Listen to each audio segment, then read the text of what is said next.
2026 മഹാമാന്ദ്യത്തിന്റെ സമയത്ത് പുതിയ സർക്കാരും പൊതുജനങ്ങളും പണത്തിനായി വളരെ നിരാശരായതിനാൽ കാലിഫോർണിയ ഗ്രാൻഡ് ലോട്ടറി ആരംഭിച്ചു. സൂര്യാസ്തമയത്തിനു മുമ്പ് ആരെങ്കിലും വിജയിയെ കൊലപ്പെടുത്തിയാൽ അവർക്ക് നിയമപരമായി ജാക്ക്പോട്ട് എടുക്കാം. ബുള്ളറ്റുകൾ ഉപയോഗിക്കരുത് എന്നതാണ് ഏക നിയമം. 2030 സീൻ ലോട്ടറി അടിച്ചു. അതിനാൽ ഇപ്പോൾ അവനെ കൊല്ലാൻ ആഗ്രഹിക്കുന്ന ഒരു വലിയ ജനക്കൂട്ടത്തിൽ നിന്ന് അവൻ ഓടിപ്പോകുന്നു. വേലി ചാടി രക്ഷപ്പെടുന്നതിനു മുമ്പ് അവരെ എല്ലാവരോടും യുദ്ധം ചെയ്യാൻ സീൻ മടിക്കുന്നില്ല. അതിനുശേഷം സീൻ ജനാലയിലൂടെ ഒരു വീട്ടിൽ അതിക്രമിച്ചു കയറി ഒരു മുത്തശ്ശിയെ കണ്ടെത്തുന്നു. അതിനാൽ അവൻ ഉടൻ തന്നെ അവളുടെ ഫോൺ എടുത്ത് നശിപ്പിക്കുന്നു. ഒരു ഡ്രോണെല്ലാം ട്രാക്ക് ചെയ്യുന്നു. അവന്റെ ശ്വാസം വീണ്ടെടുക്കാൻ സീൻ ഒരു നിമിഷം എടുക്കുന്നു. അവനെ സംഭവസ്ഥലത്ത് തന്നെ കൊല്ലാൻ ആ സ്ത്രീ ഒരു വലിയ ലോട്ടറി ബോൾട്ട് തോക്ക് പുറത്തെടുത്തു. തുടർന്ന് ലോട്ടറി സംഘത്തെ വിളിക്കാൻ യുവതി ടിക്കറ്റ് തകർക്കുന്നു. അവർ വാതിൽ തകർത്ത് വിജയ് മരിച്ചുവെന്ന് സ്ഥിരീകരിക്കുന്നു. അവൾ $22 മില്യൺ ഒരു വലിയ ചെക്ക് നൽകി ടിവിയിൽ പ്രത്യക്ഷപ്പെടുന്നു. ഒരു മാസത്തിനു ശേഷം തന്റെ അഭിനയ ജീവിതം പുനരാരംഭിക്കുന്നതിനായി കാറ്റിലയിലെത്തുന്നു. ബസ്സിൽ അവൾ ഒരു ചെറിയ ഓസ്കാർ കീചെയിനിലേക്ക് തുറച്ചു നോക്കുന്നു. അതൊരു ഓർമ്മക്കുറിപ്പായി തോന്നുന്നു. സമീപത്ത് ഒരു കൊച്ചു പെൺകുട്ടിയുണ്ട്. അതിനാൽ അവൾ അവളെ ചിരിപ്പിക്കാൻ മുഖം കാണിക്കുന്നു. എന്നിരുന്നാലും കുട്ടിയുടെ അച്ഛൻ ഫോണിലൂടെ മകളെ കളിയാക്കുന്നു. കാറ്റി അവന്റെ അരികിലേക്ക് നീങ്ങുകയും ഒരു പോലീസുകാരനായി നടിക്കുകയും സാമൂഹിക സേവനങ്ങളിലേക്ക് കൊണ്ടുപോകുമെന്ന് ഭീഷണിപ്പെടുത്തുകയും ചെയ്യുന്നു. കാറ്റിയുടെ സേവനങ്ങൾക്ക് നന്ദി പറയാൻ ഒരു വൃദ്ധ അടുത്തുവരുമ്പോൾ ആ മനുഷ്യൻ തന്റെ മകളോട് നല്ല രീതിയിൽ പെരുമാറാൻ തുടങ്ങുന്നു. എന്നിരുന്നാലും സ്ത്രീ കാറ്റിന്റെ വാച്ച് മോഷ്ടിച്ചതായി മനസ്സിലാക്കുന്നു. കാറ്റി ലൂയിസ് പ്രൊട്ടക്ഷൻ ഏജൻസിയുടെ ഒരു പരസ്യം കാണുകയും തനിക്ക് അങ്ങനെയുള്ള അംഗരക്ഷകർ ഉണ്ടായിരുന്നെങ്കിൽ എന്ന് ആഗ്രഹിക്കുന്നു. പെരുവുകളിൽ എല്ലാവരും എങ്ങനെ അക്രമാസക്തമാണെന്ന് അവൾ നയാശ്രദിക്കുന്നു. അതിനിടയിൽ 18 മണിക്കൂറിനുള്ളിൽ നടക്കുന്ന അടുത്ത ലോട്ടറി ഡ്രോയിങ്ങിനെക്കുറിച്ച് മാധ്യമങ്ങൾക്ക് സംസാരിക്കാതിരിക്കാൻ കഴിയില്ല. ടിക്കറ്റ് വിൽപ്പന പുതിയ റെക്കോർഡുകൾ തകർത്തു. അടുത്ത ജാക്ക്പോട്ട് $3.6 ബില്യൺ. നിഞ്ച ടർട്ടിൽസ് ഗാനം ആലപിക്കുന്ന സമയത്ത് നോയിൽ തന്റെ ആയുധങ്ങൾ തയ്യാറാക്കുന്നു. ഒടുവിൽ കാറ്റി ഇന്റർനെറ്റിൽ വാടകയ്ക്ക് എടുത്ത മുറിയിലേക്ക് എത്തുകയും തന്റെ റൂംമേറ്റ് ഷാദി സ്ഥലത്തിന്റെ അവസ്ഥയെക്കുറിച്ച് കള്ളം പറയുന്നത് ശ്രദ്ധിക്കുകയും ചെയ്യുന്നു. അത് ഭയങ്കരമാണ്. ഷാദി സ്വയം ശല്യപ്പെടുത്തുന്നവളാണ്. കാറ്റിയുടെ മുറിയിൽ അവളുടെ ചിത്രങ്ങളുണ്ട്. അവൾ രുചിയില്ലാത്ത തമാശകൾ പറയുന്നു. ഒപ്പം അവളുടെ അമ്മയുടെ കോളുകൾ അവഗണിക്കുകയും ചെയ്യുന്നു. ഷാദിക്ക് ഡിജെ എന്ന ഒരു വെറുപ്പുളവാക്കുന്ന ഒരു കാമുകനുമുണ്ട്. അയാൾ വീടിന്റെ താക്കോൽ അവളുടെ കയ്യിൽ ഏൽപ്പിക്കുമ്പോൾ ഒരു തമാശയായി കാറ്റിയെ തല്ലുന്നു. അടുത്ത ദിവസം ലോട്ടറി അടിച്ചവർക്ക് തന്റെ അംഗരക്ഷകന്റെ സേവനം വാഗ്ദാനം ചെയ്ത് നോയിൽ സാഡ് ടിവിയിൽ പ്രത്യക്ഷപ്പെടുന്നു. കാറ്റി മുകളിലത്തെ നിരയിലെ കുളിമുറി മേൽക്കൂരയിലൂടെ ചോർന്നൊലിക്കുന്നതും വസ്ത്രങ്ങൾ നശിപ്പിച്ചതും കണ്ട് അവൾ പരിഭ്രാന്തയായി. മണിക്കൂറുകൾക്കുള്ളിൽ ഓഡിഷനുള്ളതിനാൽ അവൾ ഷാദിയെ വിളിക്കുന്നു. എന്നാൽ ഷാദിയുടെ സഹായത്തിനുള്ള ഏക മാർഗം അവളുടെ വസ്ത്രങ്ങൾ വാടകയ്ക്ക് കൊടുക്കുക എന്നതാണ്. കാറ്റിക്ക് തന്റെ സമ്പാദ്യം മോശമായ ഒരു വസ്ത്രത്തിനു വേണ്ടി ചെലവഴിക്കാൻ തുടങ്ങുകയല്ലാതെ മറ്റു മാർഗമില്ല. പ്രശസ്ത റാപ്പർ മെഷീൻ ഗൺ കെല്ലിക്ക് സ്വന്തമായി ബങ്കറുണ്ടെന്ന് സൂചിപ്പിച്ചുകൊണ്ട് ഡ്രൈവർ സെലിബ്രിറ്റി ഗോസിപ്പിനെക്കുറിച്ച് അനുചിതമായ ചാറ്റുകളും നടത്തുന്നു. കാറ്റി സ്ഥലത്തെത്തുമ്പോൾ പങ്കെടുക്കാൻ ഒരു ജീവനക്കാരൻ അവളോട് $400 ഈടാക്കുന്നു. അവളുടെ ഓഡിഷൻ ആരംഭിക്കുന്നു. കുട്ടിക്കാലത്ത് നിരവധി ടിവി പരസ്യങ്ങളിൽ ഉണ്ടായിരുന്നുവെന്ന് അവൾ വിശദീകരിക്കുന്നു. രോഗിയായ അമ്മയെ പരിപാലിക്കാൻ അവൾക്ക് തന്റെ കരിയർ താൽക്കാലികമായി നിർത്തേണ്ടിവന്നു. അമ്മയുടെ മരണശേഷം വീണ്ടും അഭിനയിക്കാൻ കാറ്റി തീരുമാനിച്ചു. അവൾ കുറിപ്പുകൾക്കായി പോക്കറ്റിൽ തപ്പുകയും ഷാദിയുടെ ലോട്ടറി ടിക്കറ്റ് കണ്ടെത്തുകയും ചെയ്യുന്നു. കേറ്റി അബദ്ധത്തിൽ വിരലടയാളം അതിൽ പതിക്കുമ്പോൾ അത് സജീവമാകുന്നു. ഇത് അവളുടെ ചിത്രമെടുക്കുകയും അവളെ ഔദ്യോഗികമായി രജിസ്റ്റർ ചെയ്യുന്നു. കാറ്റി പെട്ടെന്ന് അത് ഒഴിവാക്കി അഭിനയിക്കാൻ ശ്രമിക്കുന്നു. എന്നിരുന്നാലും അവൾ ഉടൻ തന്നെ ഇഷ്ടപ്പെടാതെ പുറത്താക്കപ്പെട്ടു. ഇടനാഴിയിൽ മറ്റ് നടിമാർ പിന്തുണയ്ക്കാൻ ശ്രമിക്കുന്നു. പെട്ടെന്ന് എല്ലാ ലോട്ടറി ടിക്കറ്റുകളും സജീവമായി. കേറ്റി വിജയിച്ചുവെന്ന് പ്രഖ്യാപിക്കുകയും മുഖം കാണിക്കുകയും ചെയ്യുന്നു. നടിമാർ ഉടൻ അവരുടെ മനോഭാവം മാറ്റുകയും കൈയെത്താൻ കഴിയുന്ന വസ്തുക്കൾ ഉപയോഗിച്ച് കേറ്റിയെ ആക്രമിക്കുകയും ചെയ്യുന്നു. ചിലർ കത്തികൾ തയ്യാറാക്കുന്നു. സ്റ്റേജ് ഫൈറ്റിംഗ് ക്ലാസുകൾക്ക് നന്ദി പറഞ്ഞ് കാറ്റി സ്വയം പ്രതിരോധിക്കുകയും എന്താണ് സംഭവിക്കുന്നതെന്ന് മനസ്സിലാകും മുമ്പ് ഒരു ഫ്ലൈയിംഗ് ഷൂ തട്ടിയെടുക്കുകയും ചെയ്യുന്നു. അടുത്ത നിലയിൽ നടിമാർ ഓടിപ്പോകുമ്പോൾ കാറ്റി ഒരു മുറിയിൽ ഒളിച്ചിരിക്കുന്നു. അവൾ ഒരു സ്വയം പ്രതിരോധ ക്ലാസ്സിൽ കയറി ഈ ആളുകൾ അവളെയും കൊല്ലാൻ നോക്കുന്നു. കാറ്റി അവരുടെ നീക്കങ്ങളിൽ നിന്ന് രക്ഷപ്പെടാൻ അവരെ തെള്ളിമാറ്റിക്കൊണ്ട് ഓടുന്നു. എന്താണ് സംഭവിക്കുന്നതെന്ന് അവൾ ചോദിക്കാൻ ശ്രമിക്കുന്നു. പക്ഷേ അവർ അവഗണിക്കുന്നു. ആളുകളിൽ ചിലർ പരസ്പരം പോരടിക്കുമ്പോൾ കാറ്റിയെ അവളുടെ കണങ്കാൽ തല്ലുന്നു. കൊല്ലാൻ കൂടുതൽ ആളുകളുമായി ഒരു യോഗ ക്ലാസ്സിൽ അവളെ എത്തിച്ചു. സ്വയർഷക്കാരും കടന്നുപോകുകയും അരാജകത്വം മുറിയെ കീഴടക്കുകയും ചെയ്യുന്നു. അവിടെ രക്തം ഒഴുകാൻ തുടങ്ങുന്നു. ഒരാൾ കാറ്റിയുടെ കഴുത്തിൽ പിടിക്കുമ്പോൾ നോയിൽ പെട്ടെന്ന് സീലിംഗ് തകർത്തുവരുകയും അയാളെ ചുമരിൽ എറിഞ്ഞ് അവളെ രക്ഷിക്കുകയും ചെയ്യുന്നു. കാറ്റിക്ക് 5 സൗജന്യ സേവകൾ ലഭിക്കുന്നുണ്ടെന്ന് നോയിൽ പ്രഖ്യാപിച്ചു. അവന്റെ സംരക്ഷണത്തിന് സമ്മാനത്തിന്റെ 10% ആവശ്യപ്പെട്ടു. സൗജന്യങ്ങളുടെ അവസാനത്തിലെത്തുമ്പോൾ കാറ്റിക്ക് തന്റെ കരാർ ഒപ്പിടുകയല്ലാതെ മറ്റു മാർഗമില്ല.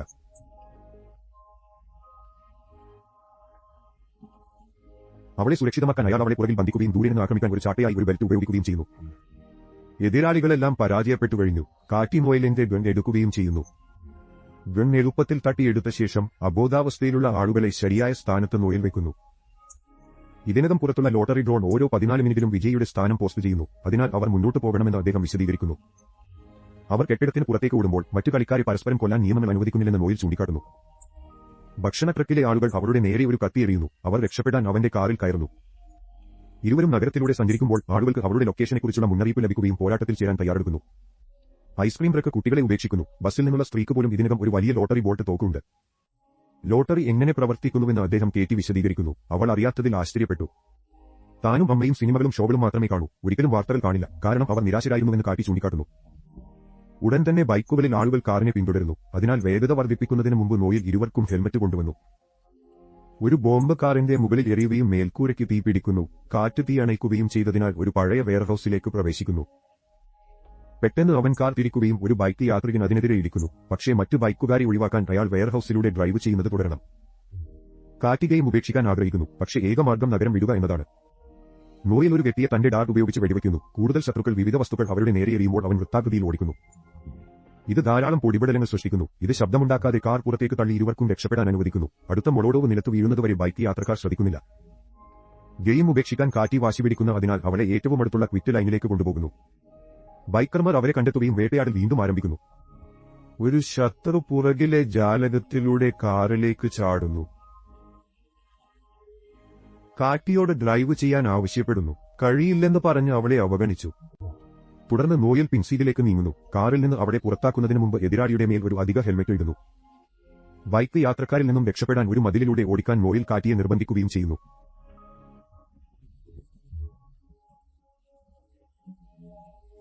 ഇരുവരും പോകാൻ ശ്രമിക്കുന്നു. എന്നിരുന്നാലും എല്ലാ കേടുപാടുകളും കാരണം കാർ തകരുന്നതിന് മുമ്പ് കഷ്ടിച്ചു നീങ്ങുന്നു. കാറ്റി ഓടിപ്പോകാൻ ശ്രമിക്കുന്നു. നോയിൽ അവളെ തടഞ്ഞു. അവൾ ജോലി ഉപേക്ഷിച്ചാൽ തനിക്ക് പണമൊന്നും ലഭിക്കില്ലെന്നും എന്നാൽ ഇപ്പോഴും അവളെ സഹായിക്കാൻ ആഗ്രഹിക്കുന്നുവെന്നും അദ്ദേഹം വിശദീകരിക്കുന്നു. പെട്ടെന്ന് കാറ്റി അവന്റെ മുഖത്തേക്ക് മണലെറിയുകയും അടിക്കുകയും ചെയ്യുന്നു. അതിനാൽ നോയലിന് അവന്റെ മൂക്ക് വീണ്ടും പൊട്ടിക്കേണ്ടി വന്നു. ആ നിമിഷം ഒരു പോലീസുകാർ പ്രത്യക്ഷപ്പെടുന്നു. സഹായത്തിനായി കാറ്റി പോലീസിന്റെ അടുത്തേക്ക് പോകുന്നു. ഉദ്യോഗസ്ഥർ അവളെ കൊല്ലാൻ നോക്കുന്നു. കൃത്യസമയത്ത് നോയൽ ഇടപെടുന്നു. കാറ്റി ഓടിപ്പോകുമ്പോൾ അവരുമായി യുദ്ധം ആരംഭിക്കുന്നു. തെരുവിൽ കാറ്റി ഒരു ഭൂപടത്തിന് പിന്നിൽ അവളുടെ മുഖം മറയ്ക്കുന്നു. ജനക്കൂട്ടം സമീപത്തുള്ള ഡ്രോൺ ശ്രദ്ധിക്കുകയും അവളെ തിരയാൻ തുടങ്ങുന്നു. അവൾ മെഴുകു മ്യൂസിയത്തിലേക്ക് പോയി. കാവൽക്കാരൻ ലോട്ടറി വിരുദ്ധനാണെന്ന് കേട്ട് ആശ്ചര്യപ്പെട്ടു. അവൻ അവളെ പ്രതിമകൾക്കിടയിൽ ഒളിപ്പിച്ചു. തുടർന്ന് കാറ്റി ഷാദിയെ വിളിച്ച് അവളുടെ കാർ കടം ചോദിക്കുന്നു. ഷാദി കേറ്റിയോട് അവൾ എവിടെയാണെന്ന് നിരന്തരം ചോദിക്കുന്നു. ഷാദിയും കളിക്കുകയാണെന്ന് കാറ്റി മനസ്സിലാക്കി. ആ നിമിഷം ഒരു പ്രതിമ കാറ്റിയെ മ്യൂസിയത്തിലേക്ക് സ്വാഗതം ചെയ്തു. അവളുടെ സ്ഥാനം നൽകി. ഷാദിയും ഡിജയും മ്യൂസിയത്തിൽ പ്രവേശിക്കാൻ ശ്രമിക്കുന്നു. എന്നാൽ ഒരു പ്രതിമ ഉപയോഗിച്ച് വൃത്തികെട്ടത് ചെയ്തതിനാൽ അവരെ നിരോധിച്ചതായി ഗാർഡ് ഓർമ്മിപ്പിക്കുന്നു. അവനെ പുറത്താക്കാൻ ഷാദി അവനെ അടിച്ചു. ദമ്പതികൾ അകത്തേക്ക് പാഞ്ഞു. കാറ്റി അത് കേട്ട് ഒരു പ്രതിമയുടെ പിന്നിൽ മറഞ്ഞിരിക്കുന്നു. അവൾ പുറത്തേക്ക് കടക്കാൻ ശ്രമിക്കുമ്പോൾ അവളെ കണ്ടു. ഡിജെ ഉടൻ തന്നെ അവളെ ഒരു ഡെസ്കിന്റെ മുകളിലേക്ക് തള്ളുന്നു. കാറ്റി ഒരു കുപ്പി ഷാദിയുടെ തലയിലേക്ക് എറിഞ്ഞു. ഡിജയുടെ മുഖത്തേക്ക് മണൽ വലിച്ചെറിഞ്ഞു അവനെ പുറത്താക്കുന്നു. പ്രതിമയുടെ വടിയുമായി സ്വയം പ്രതിരോധിക്കുന്ന കാറ്റിയോട് യുദ്ധം ചെയ്യാൻ ദമ്പതികൾ ഒന്നിക്കുന്നു. അവൾ ഓടാൻ ശ്രമിക്കുന്നു. ഷാദി അവളെ പുറകോട്ട് ചവിട്ടുന്നു. ഇത് അവൾക്ക് സ്റ്റാഫിനെ നഷ്ടപ്പെടുത്തുന്നു. അടുത്ത മുറിയിൽ ഷാദിയും ഡിജയും സ്റ്റാഫിന്റെ പകുതി ഉപയോഗിച്ച് കാറ്റിയെ അടിക്കാൻ തുടങ്ങുന്നു. അവർക്ക് നേരെ പ്രതിമകൾ എറിഞ്ഞുകൊണ്ട് കാറ്റി പ്രതികാരം ചെയ്യുന്നു. ഹൊറർ റൂമിൽ പോരാട്ടം തുടരുന്നു. അവിടെ അവർ ആക്രമിക്കാൻ ഏത് പിന്തുണയും പിടിച്ചെടുക്കുന്നു. ആയുധങ്ങളുമായി ഒരുപാട് പോരാട്ടങ്ങൾക്ക് ശേഷം ഷാദി അവൾക്ക് നേരെ കോടാലി എറിയുമ്പോൾ കാറ്റി പുറത്തേക്ക് ഓടുന്നു. ആയുധം തട്ടുന്നു, പക്ഷേ അത് ഒന്നും ചെയ്യുന്നില്ല. കാറ്റി ഷട്ടർ താഴ്ത്താൻ ഒരു ബട്ടൺ അമർത്തി. അയാൾ ശ്വാസം മുട്ടിക്കാതിരിക്കാൻ അവൾ ഗാർഡിനെ സഹായിക്കുന്നു. ഷട്ടർ അടയ്ക്കുന്നതിന് തൊട്ടുമുമ്പ് അവൾ പുറത്തേക്ക് ഇറങ്ങി ഷാദിയെയും ഡിജയെയും അകത്ത് കുടുക്കി. ഒരു ടൂർ ബസ് ഗൈഡ് അവളെ കാണുകയും അവളുടെ സ്ഥാനം മൈക്രോഫോണിൽ അറിയിക്കുകയും ചെയ്യുന്നു. അക്രമികൾ അവളുടെ അടുത്തെത്തുന്നതിന് മുമ്പ് നോയിൽ ഒരു പോലീസുകാരിൽ വരികയും അവളെ രക്ഷപ്പെടുത്തുന്നു. കാറ്റി അവനെ വിശ്വസിക്കുന്നില്ല, കാരണം അവളെ ഉപേക്ഷിക്കാൻ സഹായിക്കുക എന്നതിനർത്ഥം പണം ലഭിക്കാതിരിക്കുക എന്നാണ്. അതിനാൽ അവൻ അവളെ കൊല്ലുമെന്ന് അവൾ കരുതുന്നു. ടൂർ ബസ് കാറിന്റെ പുറകിലിടിക്കുമ്പോൾ തങ്ങൾക്ക് ബങ്കർ ഉണ്ടായിരുന്നെങ്കിൽ എന്ന് നോയിൽ ആഗ്രഹിക്കുന്നു. കാറ്റി ടാക്സി ഡ്രൈവറെ ഓർക്കുന്നു.